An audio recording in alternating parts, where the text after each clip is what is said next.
Coach Foy, Oh, ano talaga ang dapat pagtuunan ng pansin ng mga politiko at mambabatas dito sa Pilipinas? magandang tanong yan.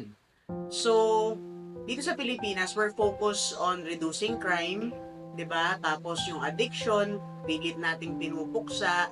Nandyan yung corruption, nandyan yung bullying sa school, nandyan yung mga tumataas na rate ng suicide. Yung mga mambabatas at yung mga organizations natin ay hindi trauma-informed.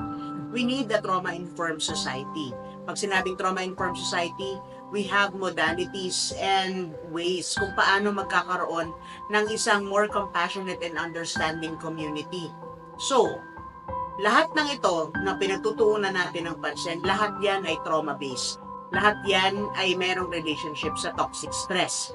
But, yung mga common teachers, yung mga ating mga healthcare providers, mga law enforcement, lahat yan ay hindi aral tungkol sa effects ng trauma. So, ang nangyayari ay hindi tayo nagkakaroon ng karampatang response. We need a trauma-informed healthcare system, trauma-informed education system, trauma-informed law enforcement, at iba pa. Sana yun ang pagtuunan ng pansin ng mga mambabatas na yan. Ganun pala yun. Ganon yun. Ako si Boy Dilara, ngayong Certified Trauma and Resilience Life Coach. Kung nais ninyong magtanong o may mga hinanaing kayo na gusto ninyong sagutin in a trauma-informed way, mag-comment lang kayo.